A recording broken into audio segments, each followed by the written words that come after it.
दोस्तों बहुत बहुत स्वागत है आप सभी का एक बार फिर से। जी हाँ दोस्तों, आज पूरे दिन की कई महत्वपूर्ण और बड़ी खबरें निकलकर सामने आ रही हैं। जानेंगे सभी खबरों को विस्तार से। तो दोस्तों खबरों में आगे बढ़ने से पहले वीडियो को एक प्यार भरा लाइक जरूर कर दें और ताजा खबरों को जानने के लिए चैनल को सब्सक्राइब भी जरूर कर लें। तो देखते हैं पहली बड़ी खबर क्या निकल कर आ रही है।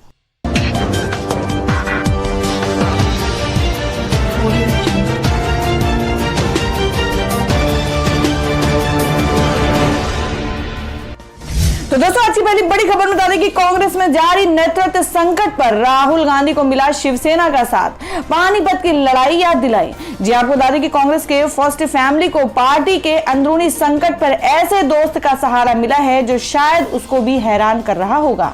सोनिया गांधी की परिवार के इस नए मित्र का नाम है उद्धव ठाकरे की शिवसेना। पार्टी ने अपने मुखपत्र सामना के जरिए कांग्रेस के असंतुष्टों पर जिस तरह से निशाना साधा है, वैसा तो शायद गांधी परिवार के कट्टर वफादारों ने भी नहीं साधा होगा। आपको बता दें कांग्रेस के मुख्य सत्ताधारी पार्टी शिवसेना ने सामना में लिखे लेख में दावा किया है कि कांग्रेस के पूर्व अध्यक्ष राहुल गांधी की लीडरशिप खत्म करने के लिए साजिश रची गई है। कांग्रेस में फूटे लेटर बम का कनेक्शन शिवसेना ने पानीपत की लड़ाई से भी जोड़ दिया है। और अब अगली खबर बता दें कि टीपू सुल्तान पर फिर शुरू हुई सियासत। अब बीजेपी विधायक ने जमकर की तारीफ। जी हम बात करें कि टीपू सुल्तान को लेकर कर्नाटक में अभी भी राजनीति जारी है। बीजेपी टीपू सुल्तान को बर्बर और बुरा शासन मानती है, जिस वजह से कर्नाटक की बीजेपी सरकार उनकी जयंती पर कोई कार्यक्रम आयोजित नहीं करती। और वहीं अब कर्नाटक बीजेपी के विधान परिषद सदस्य एएच विश्वनाथ ने पार्टी की विचारधारा से हटकर बयान दिया है और साथ ही टीपू सुल्तान को माटी का पुत्र बताया है, जिस पर फिर से सियासत गर्माती नजर आ रही है।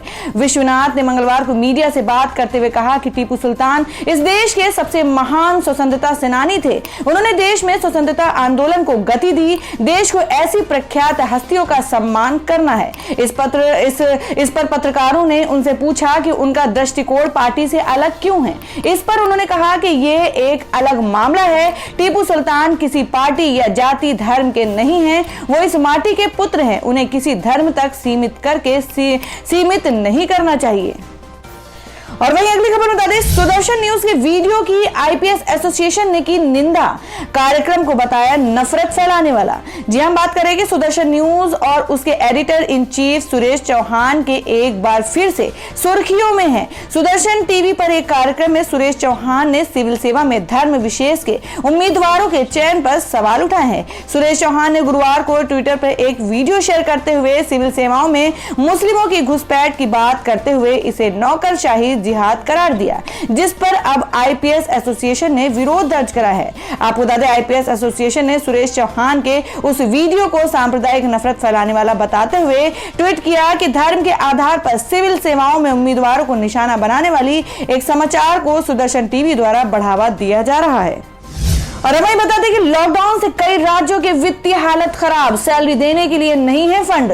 जी हम बात करें कोरोना वायरस के संक्रमण को रोकने के लिए मार्च में लॉकडाउन लागू हो गया था, जिस वजह से 1 दर्जन से ज्यादा राज्यों पर वित्तीय दबाव बढ़ गया है और ऐसे में अब वहां के कर्मचारियों को वेतन देने में दिक्कतें आ रही हैं। गुरुवार को जीएसटी काउंसिलिंग की 41वीं बैठक हुई, जिसमें राज्य सरकारों ने केंद्र सरकार के सामने अपने वित्तीय हालात बताए और साथ ही जल्द से जल्द जीएसटी के लंबित भुगतान की मांग की। इंडियन एक्सप्रेस की रिपोर्ट के मुताबिक महाराष्ट्र, पंजाब, कर्नाटक और त्रिपुरा ऐसे राज्य हैं जहां पर स्वास्थ्य कर्मियों को वेतन नहीं मिला है। और वहीं उत्तर प्रदेश, तेलंगाना, कर्नाटक और मध्य प्रदेश में शिक्षकों के वेतन में देरी हो रही है और ऐसे में राज्य सरकारें जीएसटी का हिस्सा जल्द भुगतान करने की मांग कर रही हैं, क्योंकि वो अप्रैल से ही लंबित है। इसके अलावा केंद्र सरकार से अन्य फंड की भी मांग हो रही है, क्योंकि जब जीएसटी लागू हुआ था तो केंद्र सरकार ने प्रावधान किया था कि 5 साल तक उनके नुकसान की भरपाई केंद्र सरकार करेगी।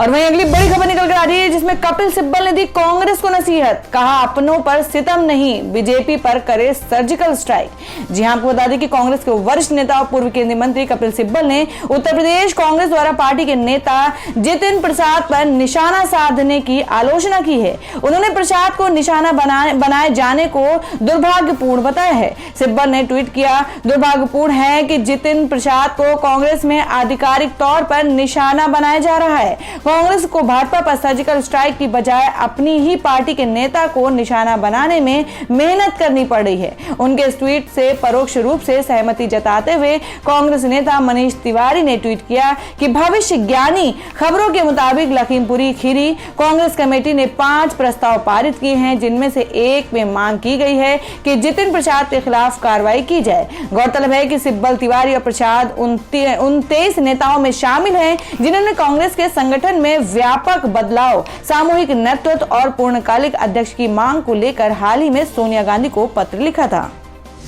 और अभी अगली खबर निकल कर आ रही है कि अभिनेता महेश मांजरेकर को डॉन अबू सलेम के नाम से आ रहे थे धमकी भरे कॉल, आरोपी हुआ गिरफ्तार। जी आपको बता दें कि बॉलीवुड फिल्म निर्देशक और अभिनेता महेश मांजरेकर और एक शख्स की धमकी भरे कॉल करके जबरन धन वसूली करने के फिराक में था। फिल्म मेकर मांजरेकर ने इसकी सूचना पुलिस में दर्ज कराई, जिसके बाद मुंबई एंटी एक्सटॉर्शन सेल ने एक आरोपी को गिरफ्तार किया है, जो धमकी भरे कॉल के जरिए 35 करोड़ रुपए वसूलने की कोशिश कर रहा था। ये जानकारी मुंबई पुलिस ने दी। महेश मांजरेकर अंडरवर्ल्ड से मिली 35 करोड़ देने की धमकी। अब मुंबई पुलिस ने बताया कि मांजरेकर को अंडरवर्ल्ड डॉन अबू सलेम का एक व्यक्ति धमकी देते हुए 35 करोड़ की मांग की थी। अभिनेता महेश मांजरेकर ने बताया कि एक व्यक्ति से उनके धमकी मिली, जिसने दावा किया कि वो अंडरवर्ल्ड डॉन अबू सलेम से जुड़ा हुआ है। उस व्यक्ति ने मांजरेकर को धमकी देते हुए 35 करोड़ रुपए की मांग की, जिसके बाद उन्होंने पुलिस को इसकी सूचना दी। मीडिया रिपोर्ट्स के अनुसार मांजरेकर को व्हाट्सएप के जरिए धमकी भरे संदेश भेजे जा रहे थे। मामला दर्ज होने के बाद पुलिस ने जांच शुरू कर दी है। तो दोस्तों, खबरों में आगे बढ़ने से पहले जान लेते हैं आज के माइंड के उसके सवाल को। आज का सवाल आपको बताना है कि दिल्ली स्थित कुतुब मीनार का निर्माण किस बादशाह ने करवाया था। इसका जवाब आपको वीडियो के नीचे कमेंट बॉक्स में देना है और सही जवाब देने वालों को रैंडमनेस लेके जाएगा और वो जीत सकते हैं एक बम्पर पुरस्कार। तो बढ़ते हैं अगली खबर की ओर। और वहीं अगली खबर बता दें कि सोनिया गांधी का मोदी सरकार पर हमला, कहा दशकों में बनाई गई संपत्तियां बेच रही है सरकार। जी हां, आपको बता दें कि कांग्रेस की कार्यकारी प्रेसिडेंट सोनिया गांधी ने गुरुवार को कांग्रेस शासित राज्यों के मुख्यमंत्रियों की बैठक की। बैठक में राजस्थान के मुख्यमंत्री अशोक गहलोत, पंजाब के सीएम, छत्तीसगढ़ और पुडुचेरी के मुख्यमंत्री शामिल हुए। बैठक में अध्यक्ष सोनिया गांधी ने कहा कि जीएसटी मुआवजा एक बड़ा मुद्दा लगता है। संसद द्वारा पारित कानूनों के अनुसार समय पर राज्यों को मुआवजा दिया जाना महत्वपूर्ण है और ऐसा नहीं हो रहा है। बकाया जमा हो रहे हैं और राज्य वित्त बुरी तरह से प्रभावित है। सोनिया ने आरोप लगाया कि राज्यों को जीएसटी का मुआवजा देने से इनकार करना राज्यों और भारत के लोगों के साथ छल के अलावा कुछ नहीं है। उन्होंने कहा कि जीएसटी को सहयोगात्मक संघवाद के उदाहरण के तौर पर लागू किया गया। इसमें राज्यों को 5 साल तक 14% की दर से मुआवजा देने का वादा किया गया है। केंद्र सरकार ने अपने इस वादे को तोड़ दिया है। सोनिया गांधी ने मोदी सरकार द्वारा सार्वजनिक संस्थानों के निजीकरण का मामला भी उठाया। सोनिया गांधी ने कहा कि दशकों से बनाई गई सार्वजनिक क्षेत्र की संपत्तियां बेची जा रही हैं। कुछ राज्य सरकारों ने अपना विरोध व्यक्त किया है। 6 हवाई अड्डों को निजी हाथों में दिया गया है। रेलवे देश की जीवन रेखा का भी निजीकरण किया जा रहा है। मालूम हो कि हाल ही में 6 हवाई अड्डों के परिचालन का ठेका निजी कंपनी को दिया गया। इसमें लखनऊ, जयपुर, गुवाहाटी, अहमदाबाद, तिरुवनंतपुरम और मैंगलोर शामिल है। और अब अगली खबर बता दें कि फेसबुक पर राजनीतिक विज्ञापन पर खर्च में भाजपा सबसे आगे, कांग्रेस और आम आदमी पार्टी भी टॉप 10 में शामिल। जी हां, आपको बता दें कि फेसबुक इंडिया पर भाजपा के लिए पक्षपात के एक विदेशी अखबार के दावों और कांग्रेस के आरोपों के बीच इस पर राजनीतिक विज्ञापनों के खर्च का ब्यौरा सामने आया है। इसके मुताबिक सत्ताधारी भारतीय जनता पार्टी फेसबुक पर सामाजिक मुद्दे, चुनाव और राजनीति की कैटेगरी में पिछले 1.5 साल में विज्ञापन पर सबसे ज्यादा खर्च करने वाले 10 दलों या संस्थाओं या पेज में पहले नंबर पर है। इस कैटेगरी में राजनीतिक विज्ञापन पर खर्च करने वाले टॉप 10 में कांग्रेस और आम आदमी पार्टी जैसी राजनीतिक पार्टियां भी शामिल हैं, लेकिन वे बीजेपी के मुकाबले काफी पीछे है। और ये जो ब्यौरा सामने आया है वह बीते 1.5 साल का है, जिस दौरान लोकसभा चुनाव और कई विधानसभा चुनाव भी हुए हैं। अब दोस्तों, मैं अगली खबर में जान लेते हैं क्या है देश भर में कोरोना संक्रमण के ताजा हालात। देश में 24 घंटे में कोविड-19 के रिकॉर्ड 75,760 मामले दर्ज। कुल संक्रमितों की संख्या 33 लाख के पार, 60,472 ने गंवाई है जाने। जी हां, बता दें कि देश में एक दिन में कोरोना के एक बार फिर रिकॉर्ड मामले दर्ज किए गए हैं। गुरुवार को पिछले 24 घंटे में कोविड-19 के 75,760 मामले दर्ज किए गए हैं, जिसके बाद कुल मामले बढ़कर 33 लाख से अधिक हो गए हैं और नए संक्रमितों की संख्या दर्ज किए जाने के बाद कुल कोरोना वायरस के 33,10,234 मामले हो गए हैं। 24 घंटे में 1023 लोगों की जान गई है और हालांकि कुल मामले में से 25,23,771 लोग अब तक के स्वस्थ हो चुके हैं। तो दोस्तों, खबर में आगे बढ़ने से पहले एक बार फिर से आपको याद दिला दें कि अगर आपने अभी तक हमारे वीडियो को लाइक नहीं किया तो जल्दी से वीडियो को लाइक कर दें, क्योंकि आपका एक लाइक हमारे लिए बहुत ही ज्यादा महत्वपूर्ण होता है। और अगर आप हमारे चैनल पर नए हैं तो चैनल को जरूर सब्सक्राइब कर लें और बेल के बटन को भी जरूर हिट कर दें और हमारी पूरी न्यूज को जानने के लिए वीडियो को लास्ट तक जरूर देखें। बढ़ते हैं अगली खबर की ओर। और वही अगली खबर निकल कर आ रही है कि पूरे देश में मुहर्रम के जुलूस की इजाजत से सुप्रीम कोर्ट ने मना किया। कहा नहीं चाहते कि लोग एक समुदाय पर कोरोना फैलाने के आरोप लगाए। जी आपको बता दें कि देश भर में मुहर्रम का जुलूस निकालने की अनुमति मांग रही याचिका पर सुनवाई से सुप्रीम कोर्ट ने मना कर दिया है। कोर्ट ने कहा कि हर जगह स्थानीय प्रशासन स्थिति के हिसाब से निर्णय लेता है। पूरे देश पर लागू होने वाला कोई आदेश नहीं दिया जा सकता। शिया धर्म गुरु कल्बे जव्वाद ने इस मामले में याचिका दाखिल की थी। मामला सुनवाई के लिए चीफ जस्टिस एस.ए. बोबड़े को अध्यक्षता वाली बेंच में लगा और धर्मगुरु की तरफ से पेश वकील ने कहा कि पूरा एहतियात बरतते हुए जुलूस निकालने की अनुमति दी जानी चाहिए, जिस तरह पूरी में रथ यात्रा की अनुमति दी गई।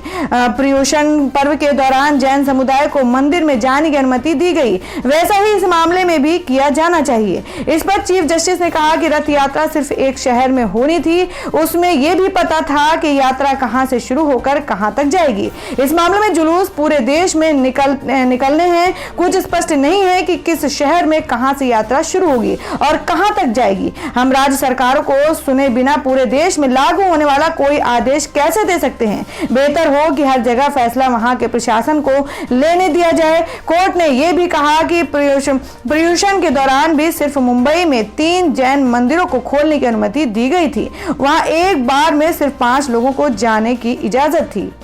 और अब अगली खबर निकल कर आ रही है कि बीजेपी में उठी जनसंख्या नियंत्रण कानून बनाने की मांग। एमपी रवि किशन ने दिया सदन में नोटिस। जी आपको बता दें कि देश में अब जनसंख्या कानून नियंत्रण की मांग जोर पकड़ने लगी है। सत्ताधारी दल बीजेपी में भी इसको लेकर कानून बनाए जाने की मांग हो रही है। गोरखपुर से बीजेपी सांसद रवि किशन ने संसद के मानसून सत्र के लिए जनसंख्या नियंत्रण कानून व भोजपुरी भाषा को 8वीं अनुसूची में शामिल करने को लेकर सदन में प्राइवेट मेंबर बिल को नोटिस दिया है। रवि किशन ने इस नोटिस के बारे में बताया कि मैंने 2 बच्चों वाला कानून बनाने की बात की है, क्योंकि अब भारत में इसकी क्षमता नहीं बची है कि वो और जनसंख्या बर्दाश्त कर सके।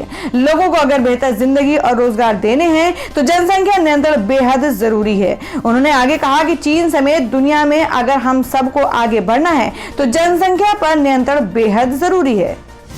तो दोस्तों, जिस तरीके से जनसंख्या नियंत्रण कानून बनाने की मांग को लेकर सदन में नोटिस जारी किया गया है, तो क्या वाकई में ये हमारे देश के लिए अच्छा होगा? आप अपना सुझाव कमेंट बॉक्स में जरूर दें। बढ़ते अगली खबर की ओर। और अब अगली खबर बता दें, तेलंगाना सरकार ने पूर्व पीएम पीवी नरसिम्हा राव के लिए भारत रत्न की मांग की। सर्वसम्मति से पास हुआ प्रस्ताव। जी आपको बता दें कि तेलंगाना राष्ट्र समिति टीआरएस सरकार ने पूर्व प्रधानमंत्री पीवी नरसिम्हा राव के लिए मरणोपरांत भारत रत्न देने की मांग की है। ये मांग तेलंगाना जागृति के नेतृत्व में पूर्व प्रधानमंत्री पीवी नरसिम्हा राव की शत जयंती पर आयोजित कार्यक्रम में हुई है। इस कार्यक्रम में तेलंगाना जागृति की अध्यक्ष और निजामाबाद की पूर्व सांसद कलवा कुंटला कविता ने भारत रत्न देने की मांग की। टीआरएस नेता कलवा कुंटला ने कहा, पीवी नरसिम्हा राव ने एक ऐसे समय में प्रधानमंत्री के रूप में पदभार संभाला था जब देश भारी संकट का सामना कर रहा था। उन्होंने भारत की विकास की कहानी को आगे बढ़ाया और राष्ट्र के हर एक नागरिक को सशक्त बनाया। ये समय है कि हम उनकी विरासत का सम्मान करें। उन्हें मरणोपरांत भारत रत्न से नवाजा जाना चाहिए। और हमें अगली खबर में जान लेते हैं क्या है देश भर में मौसम के ताजा हालात। यूपी मध्य प्रदेश समेत देश के कई राज्यों में भारी बारिश से बिगड़ सकते हैं हालात। जारी हुआ अलर्ट। जी हम बात कर रहे हैं कि ओडिशा, झारखंड, छत्तीसगढ़, पूर्वी मध्य प्रदेश के साथ साथ पश्चिम उत्तर प्रदेश और पश्चिमी मध्य प्रदेश उप संभाग के कुछ इलाकों में अगले 24 घंटे के दौरान भारी बारिश से फ्लैश फ्लड, अचानक बाढ़ आने का बड़ा खतरा है। और इस बारे में केंद्रीय जल आयोग ने अलर्ट जारी किया है। केंद्रीय जल आयोग के अधिकारियों ने मौसम विभाग के हवाले से बताया बताया कि जम्मू कश्मीर उपखंड के कुछ क्षेत्रों में फ्लैश फ्लड का मध्यम जोखिम है। समाचार एजेंसी एएनआई के मुताबिक ओडिशा के भद्रक में भारी बारिश से बाढ़ के हालात है। राज्य के मुख्य सचिव ने बताया कि 12 जिलों में भारी बारिश से बाढ़ का खतरा मंडराने लगा है। तो दोस्तों, ये थी अब तक की सभी बड़ी खबरों की अपडेट्स। टुडे ब्रेकिंग न्यूज और लेटेस्ट खबरों को देखने के लिए हमारे चैनल को सब्सक्राइब जरूर कर लें, वीडियो को लाइक और शेयर भी जरूर कर दें अपने दोस्तों और रिलेटिव्स के साथ। तो दोस्तों, फिर मिलेंगे काम की खबरों और सरकारी योजनाओं की एक और नई वीडियो के साथ। तब तक के लिए धन्यवाद दोस्तों।